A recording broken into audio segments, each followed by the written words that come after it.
குறிப்பா திருச்சி கிழக்கு தொகுதி மக்கள் உங்கள் அனைவருக்கும் என்னுடைய ஸ்பெஷல் வணக்கமும் ஸ்பெஷல் நன்றிகளும். இதனால்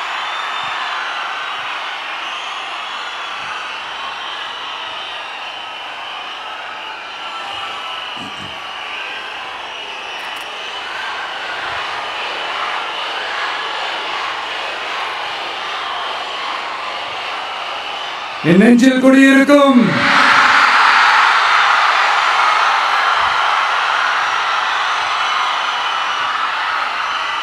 தமிழக மக்கள் உங்கள் அனைவருக்கும் என்னுடைய வணக்கமும் என்னுடைய நன்றிகளும். குறிப்பா திருச்சி கிழக்கு தொகுதி மக்கள் உங்கள் அனைவருக்கும் என்னுடைய ஸ்பெஷல் வணக்கமும் ஸ்பெஷல் நன்றிகளும். இதை நான் ஏன் இப்படி சொல்றேன்னா, என்னை இப்போ பெரம்பூர் தொகுதி எம்எல்ஏன்னு தான் சொல்லுவாங்க. பட் ஆனால் அது எலெக்ஷன் கமிஷனோட அந்த சட்ட விதிகளுக்கு மட்டும்தான் அப்படி. ஆனால் என்னை பொறுத்த வரைக்கும், தமிழ்நாட்டை பொறுத்த வரைக்கும், தமிழ்நாட்டுக்கு எப்படி திருச்சி ஒரு இதயம் மாறியோ, அந்த மாதிரி என்னோட இதயத்துக்கு திருச்சி கிழக்கு தொகுதி மக்களும் ரொம்ப ரொம்ப ரொம்ப க்ளோஸ் தான். அதுல எந்த மாற்றமும் கிடையாது. சரிங்களா?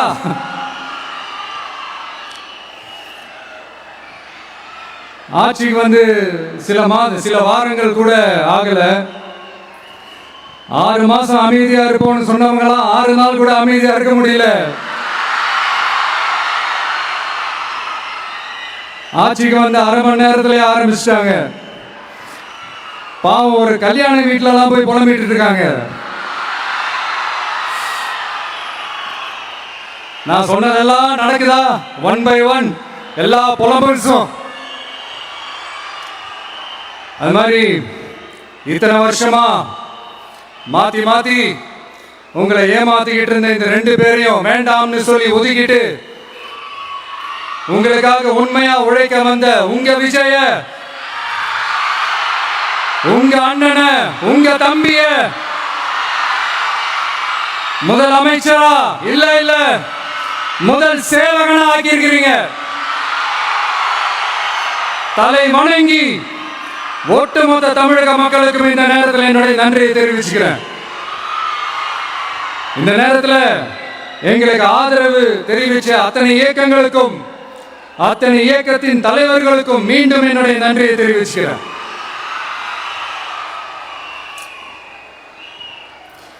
புரட்சி தலைவர் எம்ஜிஆர் அவர்களுடைய முதல் தேர்தலில் கூட இந்த அளவுக்கு ஒரு ஓட் பர்சன்டேஜ் வாங்கல அப்படின்ட்டு நிறைய பேர் சொன்னாங்க.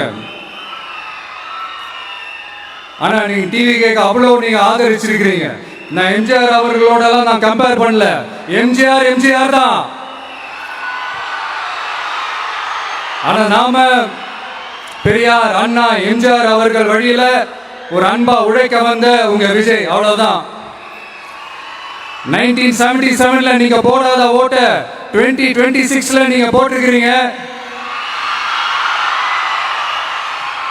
என்ன ஒண்ணு, இன்னும் கொஞ்சம் அதிகமா ஆதரிச்சிருந்தீங்கன்னா கொஞ்சம் நல்லா இருந்திருக்கும். பட் பரவாயில்ல, ஃபியூச்சர்ல வரப்போற எல்லா தேர்தலையும் உங்களுடைய முழு சப்போர்ட் என்னால வாங்க முடியும்ன்ற அந்த ஒரு நம்பிக்கை இப்போ என் மனசுல ரொம்ப ஆழமா பதிஞ்சிருக்கு. ஏன்னா நீங்க அமைச்சு கொடுத்திருக்கிற இந்த ஆட்சியில எல்லா நன்மைகளையும் நீங்க கண்கூடா பார்க்க தான் போறீங்க அப்படின்ற அந்த கான்பிடன்ஸும் இப்ப என் மனசுல ரொம்ப ஆழமா பதிஞ்சிருக்கு.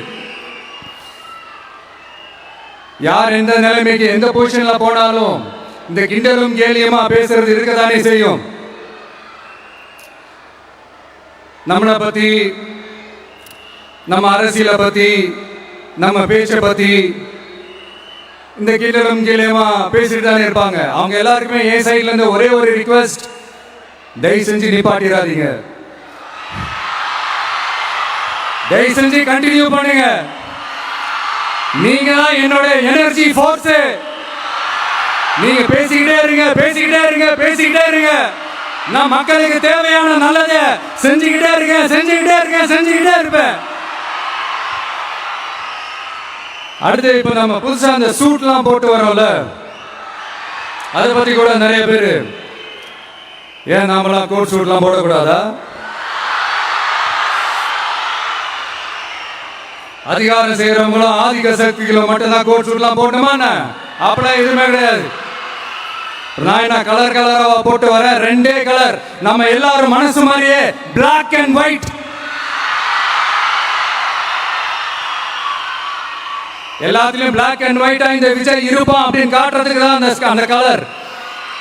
அடுத்து அந்த பிளாக் கூட யாரை குறிக்கும் எதை குறிக்கும்ன்றது நான் சொல்லிதான் தெரியணும்னு அவசியம் இல்லை, உங்களுக்கே நல்லா தெரியும்.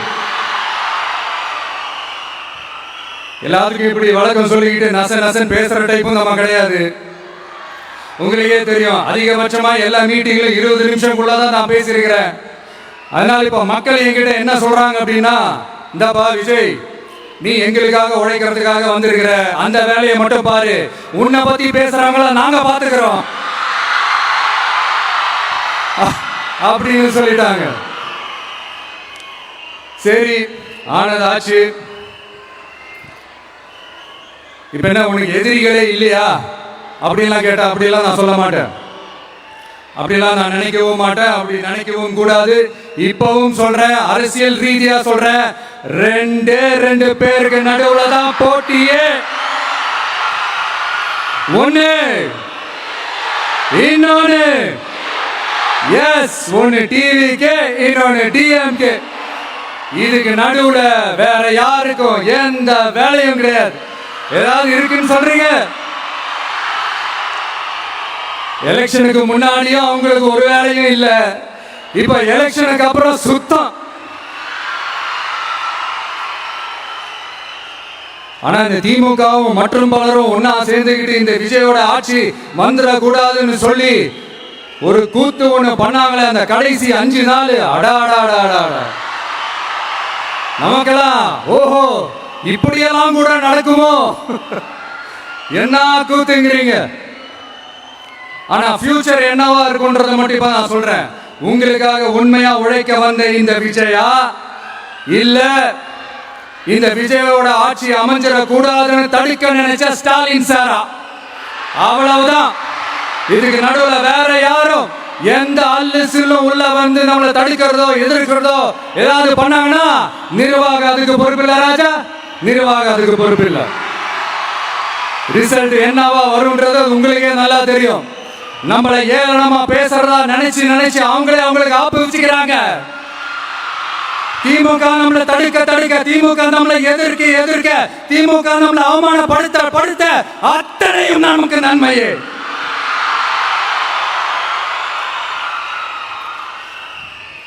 ஒண்ணு கவனிச்சிங்களா மக்களே, நம்ம ஆட்சிக்கு வந்ததுக்கு அப்புறம் ஒரு விஷயம் ஒண்ணு நடந்துகிட்டு இருக்கு.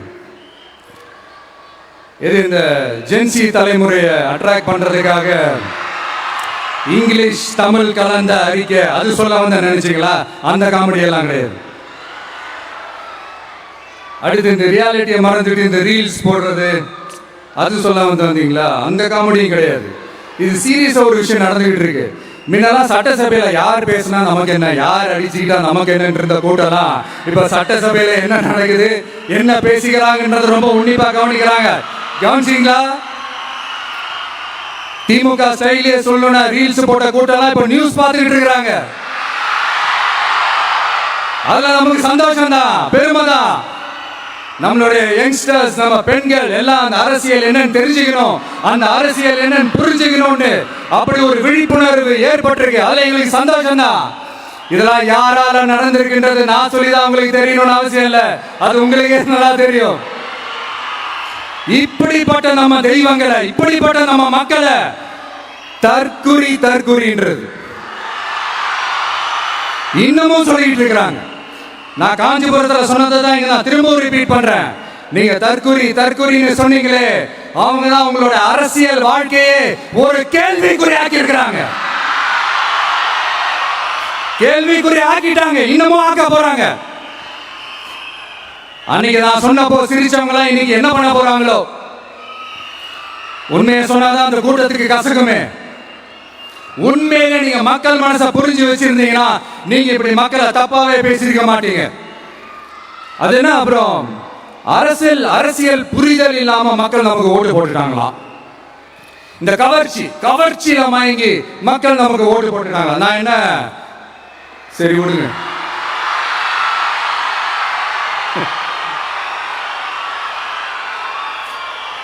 மக்கள் அவங்களுக்கு ஓட்டு போட்டா அந்த மக்கள் நல்லவங்களா? அதே மக்கள் நமக்கு ஓட்டு போட்டா அந்த மக்கள் கேட்டவங்களா? தற்குறியா? இதே மக்கள் தான் இத்தனை வருஷமா உங்களுக்கு ஓட்டு போட்டுட்டு இருந்தாங்க. உங்களுக்கு மட்டும் என்ன வேற ஏதாவது பிளானெட்ல இருந்து குதிச்சு ஓட்டு போட்டு போனாங்களா? தற்குறியாமா? தற்குறி நல்லா வருது வேணான்னு பாக்குறேன். எங்க அண்ணன் விஜயகாந்த் அண்ணன் சொல்ற மாதிரி அண்ணா அவர்கள் ஆரம்பிச்ச கட்சியை ஒரு அடிமை கூடாரமா ஆக்குனது யாருங்க சார்? இப்படி எல்லாம் ஆக்கிட்டு உண்மையை சொல்லு உடன்பிறப்பேவா. உங்களோட அந்த உண்மையான உடன்பிறப்புகள் என்ன சொல்றாங்க தெரியுமா சார்? திமுக இப்படி ஆனதுக்கு காரணம், அந்த காரணத்தை வெளியில தான் போய் தேடாதீங்க, உங்க குடும்பத்துக்குள்ளே கேளுங்கிறாங்க. உங்களுக்காக மாடா உழைச்சி தேய்ச்சி போய் கிடக்கிறோம். திமுக இப்படி ஆனதுக்கு காரணம் உழைக்காம சொகுசா இருக்கிற உங்க குடும்பத்துக்குள்ளேயே போய் கேளுங்கிறாங்க. ஒவ்வொரு திமுக தொண்டனும் அதை சொல்றாங்க. அதை புரிஞ்சுக்காம நம்மளையும் நம்ம மக்களையும் தப்பா பேசிக்கிட்டு நீங்க மக்களை தப்பா பேசுனீங்கன்னா இந்த விஜய் வந்து கேள்வி கேட்பான், சும்மா இருக்க மாட்டான். இந்த விஜயும் தமிழ்நாட்டு மக்களும் வேறு இல்லை. இந்த விஜய் தான் தமிழ்நாட்டு மக்களோட ஒரு உண்மையான ஒரே பிரதிநிதி. இது இன்னைக்கும் சரி, நாளைக்கும் சரி, நாளைக்கும் சரி, இதுதான் நிஜம். மறுபடியும் சொல்றேன், நமக்கும் மக்களுக்கும் இடையே இருக்கிற இந்த பூர்வ ஜென்ம பந்தத்தை, அந்த உறவை ஏதோ இந்த சதிகள் சூழ்ச்சிகள் பண்ணி யாராலையும் எதுவும் கெடுக்கவே முடியாது. கெடுக்க ட்ரை பண்ணீங்க. நம்ம ஆட்சிக்கெல்லாம் வரதுக்கு முன்னாடி என்ன சதிகள், என்ன சூழ்ச்சிகள், என்னென்னலாம் பண்ணி எப்படியெல்லாம் தடுத்துடலான்னு. ஆனா இப்ப ஆட்சிக்கு வந்த இந்த சாமானிய மக்கள் ஆட்சியை நீங்க இந்த எதிர்கட்சியா இருக்கும் போது ஒண்ணு யூஸ் பண்ணுவீங்கல்ல, இந்த பழைய டெக்னிக், அதெல்லாம் யூஸ் பண்ணி நம்மளையும் மக்களையும் பிரிச்சிடலாம்னு நினைச்சீங்கன்னா அது ஒரு காலம் நடக்காது. மக்கள்லாம் ரொம்ப தெளிவாயிட்டாங்க சார், ரொம்ப தெளிவாயிட்டாங்க. அதனால ஒரு ஆக்கப்பூர்வமான ஒரு எதிர்கட்சியை செயல்பட்டு மக்கள் மனசை வெல்ல பாருங்க. இந்த கடைசி லாஸ்ட் 1 மந்தா நடந்த ஒரு சில விஷயங்கள் உங்ககிட்ட நான் ஷேர் பண்ணணும்னு ஆசைப்படுறேன். இந்த 200 யூனிட் மின்சாரம், கட்டணமில்லா மின்சாரம் அறிவிச்சோம். அதுல ஆல்ரெடி இருந்த 100 யூனிட் திமுக கொடுத்தது கிடையாது. மேடம் ஜெயலலிதா மேடம் இருந்தப்போ செஞ்சுட்டு போனது. ஸ்டாலின் சார் பதவி போன அந்த கடுப்புல அறிக்கையா விட்டு தள்ளிட்டு இருக்கிறாரு. என்ன பண்ணீங்க உங்களோட ஆட்சியில? மக்கள் பணத்தை, டாஸ்மாக்ல இருந்து அடிச்ச அந்த பணத்தை, ஊழல் செஞ்ச அந்த ஃபைல க்ளோஸ் பண்றதுக்கு அலையா அலைஞ்சீங்க. ஆனா இந்த விஜய் மக்களுக்கு தொந்தரவா இருக்கிற அதே டாஸ்மாக க்ளோஸ் பண்ணா. விவசாயிகளோட அந்த கடனை தள்ளுபடி மேக்சிமம் இந்த 1 மந்த்ல என்ன செய்ய முடியுமோ அதை செஞ்சான். நீங்க தான் அந்த நிதி சம்பந்தமா இருக்கிற எல்லா கேட்டையும் லாக் பண்ணி வச்சுட்டு போயிருக்கிறீங்க. அதை சரி செய்ய வேணாமா? அதை ஒழுங்குபடுத்த வேணாமா? அதனால மறுபடியும் சொல்றேன், இந்த விஜய் பொய் சொல்லி ஏமாத்துறதுக்காக அரசியலுக்கு வரல. உங்க கூடவே நிக்கிறதுக்காக மட்டும்தான் அரசியலுக்கு வந்திருக்கிறேன். அதுல எந்த மாற்று கருத்துமே கிடையாது. கவலையப்படாதீங்க விவசாய பெருமக்களே. அடுத்து இந்த சட்டம் ஒழுங்கு, அது சரியில்லை இது சரியில்லைன்னு சொல்லி திமுகவும் மற்றும் பலரும் மாறி மாறி கூவுறீங்க. நான் ஒண்ணு கேட்கிறேன், இந்த மாடல் அரசுன்னு சொல்றீங்களே, அதுல என்ன செஞ்சு வச்சுட்டு போயிருக்கீங்க? ஒரு ஊர் விடாம, ஒரு தெரு விடாம போதை பொருள் கலாச்சாரம் அப்படியே ஸ்ப்ரெட் ஆகி கொட்டி கிடக்குது. அது அப்பவே இனிஷியல் ஸ்டேஜ் அதை நீங்க கண்ட்ரோல் பண்ணிருந்தீங்கன்னா இத்தனை பெண் குழந்தைகளை, இத்தனை பெண்களை இழக்க வேண்டிய ஒரு சூழ்நிலை ஏற்பட்டிருக்குமா? எல்லாத்தையும் பண்ணிட்டு பழி தூக்கி ஏன் மேல போடுறாங்க? நீங்க என்ன பழி நம்ம மேல போட்டாலும் மக்கள் நிம்மதியா வாழக்கூடிய அந்த செயலை கண்டிப்பா இந்த விஜய் செஞ்சுதான் காட்டுவான். அதுக்காக எஃபிஷியன்டான போலீஸ் ஆபீசர்ஸ் நான் அப்பாயிண்ட் பண்ணியிருக்கிறேன். எஃபிஷியன்டான அந்த போலீஸ் ஆபீசர்ஸ் டீம் நான் அப்பாயிண்ட் பண்ணியிருக்கிறேன். பெண்கள் பாதுகாப்பான அந்த சிங்கப்பெண் காவல் படை நெக்ஸ்ட் வீக் அதை இனாகரேட் பண்ண போறோம். தப்பு செஞ்சவங்களுக்கான தண்டனை, அதுக்கான சார்ஜ் ஷீட் எல்லாமே ரொம்ப ஃபாஸ்டா ரொம்ப ஸ்பீடா செய்யறதுக்கான அந்த வேலையை செய்ய சொல்லி இருக்கிறோம். கோர்ட்ல கூட தப்பு செஞ்சவங்களுக்கான அந்த கடுமையான தண்டனை வாங்கி கொடுக்கறதுக்கான அந்த வேலையையும் ரொம்ப சீக்கிரமா செய்ய சொல்லி இருக்கிறோம். அதனால நீங்க என்ன பழி நம்ம மேல போட்டாலும் உண்மையா உறுதியா மக்களுக்கு தேவையான எல்லா விஷயங்களையும் இந்த விஜய் செஞ்சுதான் காட்டுவான். இப்படி எல்லாம் நம்ம சொல்றதுனால இவங்க என்ன சொல்லுவாங்க தெரியுமா? அவங்க தான் ஆட்சியிலே இல்லையே, அப்புறம் ஏங்க அவங்கள குறை சொல்றீங்க அப்படின்னு கேட்பாங்க. வேர்ல வெந்நிய ஊத்திட்டு போனவங்கள வெளிச்சம் போட்டு காட்டாம அப்படின்னா வேற என்ன சொல்லுவாங்க? இதெல்லாம் மக்கள் கிட்ட நம்ம தெளிவா எடுத்து சொல்லணும் இல்லையா? அதுக்காக இதெல்லாம் சொல்லிட்டு இருக்கிறேன். நாம மக்களுக்காக இவ்வளவு வேலை பார்க்கிறோம், ஆனா இவங்க அதையெல்லாம் விட்டுட்டு குதிரை பேரம் பண்றாரு, அது பண்றாரு, இது பண்றாருன்னு சொல்லிட்டு தப்பு தப்பா கதையெல்லாம் அடிச்சு விட்டுக்கிட்டு இந்த தீய சக்தியும் தீந்து போன சக்தியும் அதாங்க திமுகவும் மற்றும் பலரும் ஒன்னா சேர்ந்துக்கிட்டு திருட்டுத்தனமா யாருக்கும் தெரியாம ஒரு ஓரமா மூலையில உட்கார்ந்துட்டு பேரம் பேசி கூட்டு சேர்ந்து ஆட்சி அமைச்சு கொள்ளையடிக்க திட்டம் போட்டாங்க. அது ஏன் தெரியுமா? உங்களோட இந்த டிவிக்கு ஆட்சி அமைஞ்சா அவங்க பொழப்பே போயிடும். அந்த கொள்ளையடிக்கிறது, லஞ்சம், ஊழல் எல்லாமே கதம் கதம். அதான் இந்த காரணம். அடுத்து ஸ்டாலின் சார், திமுக வந்து இப்போ தீய சக்தி மட்டும் இல்ல, மக்களை விட்டு ரொம்ப தூரமா போன தூர சக்தி, ஓர சக்தி, கோர சக்தி, பார சக்தி. நீங்க எப்போ இந்த தீந்து போன சக்தியோட நீங்க கூட்டு சேர்ந்துகிட்டு ஆட்சி அமைக்கணும்னு நினைச்சீங்களோ அப்பவே இந்த திமுக தூர்த்து போன சக்தியாகவும் ஆயிடுச்சு. நீங்களா நம்மளை பத்தி அவதூறு பேசலாமா சார்? இது நியாயமா? மக்களை இவ்வளவு பெரிய மக்கள் சக்தி நம்மளோடு இருக்கும் போது நமக்கு எதுக்கு வேற அரசியல்? எலெக்ஷன்ல 50-60 வருஷமா இருந்த சாதிய உடைச்சிருக்கிறோம், மதத்தை உடைச்சிருக்கிறோம், காசு கொடுத்து ஓட்டு வாங்கறத உடைச்சிருக்கிறோம். நாம எது செஞ்சாலும் கான்ஸ்டிடியூஷன்ல தான் செய்வோம். நாம சிங்கிள் மெஜாரிட்டி வாங்கி இருந்தாலும் நம்மள நம்பி முறையா கூட்டணியில கட்சியில ஆதரிக்க வர்றவங்களை அரவணைச்சு தான் இருப்போம். நான் இப்பவும் மீண்டும் டிக்ளேர் பண்றேன், டிவிகே ஆட்சி எந்த பாகுபாடும் இல்லாம எல்லாருக்குமான ஒரு ஆட்சியா தான் இருக்கும். அதுல எந்த மாற்றமும் கிடையாது. ஸ்டாலின் சார் மாதிரி ஊசலாட்டம் இருக்கவே இருக்காது. மதச்சார்பற்ற கொள்கையில சமரசமே இல்லை. மாநில உரிமைகள்ல விட்டு கொடுக்கவே மாட்டோம். நதி நீர் உரிமைகளை விட்டு கொடுக்கவே மாட்டோம். சமூக நீதி, சம நீதிய, சமத்துவ நீதிய ஒரு நாளும் விட்டு கொடுக்கவே மாட்டோம். அதனால திருச்சி கிழக்கு தொகுதி மக்களே, தமிழ்நாட்டில் இருக்கிற 234 தொகுதியும் நம்ம தொகுதி தான். அதுல எந்த கட்சி ஜெயிச்சிருந்தாலும் அது நம்ம தொகுதி தான். பெரம்பூரா இருக்கட்டும், திருச்சி கிழக்கா இருக்கட்டும், எனக்கு 2 கண்கள் மாதிரி. அதுலயும் திருச்சி கிழக்கு என் செல்ல புள்ள மாதிரி. அதனால வரப்போற இடைத்தேர்தல்ல உங்க வீட்டுல இருக்கிற ஒருத்தரை உங்கள ஒருத்தர் தான் வேட்பாளராக நிக்க வைக்க போறோம். நீங்க எப்படி இந்த விஜய்க்கு ஆதரவு கொடுத்து ஓட்டு போட்டு ஜெயிக்க வச்சீங்களோ அதே மாதிரி வரப்போற இடைத்தேர்தல்ல உங்களுடைய அந்த வேட்பாளரும் ஜெயிக்க வைப்பீங்கன்ற அந்த ஒரு நம்பிக்கை நான் முழுமையாக தான் நம்புறேன். உங்களுக்காக உழைக்க வந்திருக்கிறேன். உங்களுக்காக எல்லா விஷயத்தையும் நான் பார்த்து செய்வேன். ஊழல் இல்லாத, லஞ்சம் இல்லாத ஒரு ஆட்சி நான் கொடுப்பேன். I understand. ஒரே நாள் அது நடக்காதுதான், ஒரு மேஜிக் இல்ல. பட் ஒரு நாள் அதை நான் நடக்க வைப்பேன். எனக்கு இப்ப வேற எந்த வேலையும் இல்ல உங்களுக்காக உழைக்கிறத தவிர. என் கடன் இனி என் மக்களுக்கு பணி செய்து கிடைப்பதே. மீண்டும் என்னை ஜெயிக்க வச்ச தமிழக மக்களுக்கும் திருச்சி கிழக்கு தொகுதி மக்களுக்கும் மீண்டும் என்னுடைய நன்றியை தெரிவிச்சுக்கிட்டு கான்பிடென்டா இருங்க, நல்லதே நடக்கும், வெற்றி நிச்சயம். மீண்டும் சந்திக்கும் வரை நன்றி, வணக்கம்.